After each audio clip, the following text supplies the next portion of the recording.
मोठं आपण बनवली लायब्ररी, आणि हे लायब्ररी कशी बनवली हे पाहणार आपण या व्लॉग मध्ये. आपण निघालो घराच्या बाहेर आणि सगळ्यात पहिले आपल्या गाडीवर मारला कपडा आणि पोहोचलो डायरेक्ट लायब्ररी मध्ये. तर हे आहे आपली लायब्ररी म्हणजे राम भंगार सरच्या घरी. तर लायब्ररीत आल्याबरोबर अजू दादा करू राहिले ते अभ्यास आणि रोहिता बोलू राहिला फोनवर. ते मात लाईक करो फॉलो करो. आणि त्याच्यानंतर गेलो आपण जे आपल्याला टेबल तयार करायला लागते ते हे जागा आहे. अटी लय मोठं सामान ठेवलं होतं. मग आपण ते सामान केलं साफ आणि डायरेक्ट गेलो प्लाय जवळ. आपण 3 प्लाय आणले. मग त्याच्यानंतर आपल्याला लोह्याचं काम होतं. तर आपण जे जुने पुराणे अँगल होते ते अँगल घेतले आणि कापेले भरून टाकले आपले अजिबाऊ वेल्डरले. त्याच्यानंतर पंकज बी कापू आला तर कापता बघून डायरेक्ट मशीनचं पत्तं सुटून गेलं.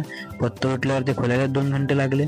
त्यानंतर हे मग की आपण करू डायरेक्ट वेल्डिंगचं काम चालू. तर त्यानं केलं वेल्डिंगचं काम चालू आणि वेल्डिंग झाले खूप चालू आता. आणि ते वेल्डिंग आपले अजुदा करतात. ते वेल्डरचा त्याचा ट्रेड बी व्हायला ITआर. आपला अभ्यास करायला टेबलचा हा बेस तयार होणार आहे. यानंतरचं काम आपण पाहणार आहे पुढच्या व्हिडिओमध्ये. तर व्हिडिओ जर आवडला असेल तर लाईक करा, फॉलो करा.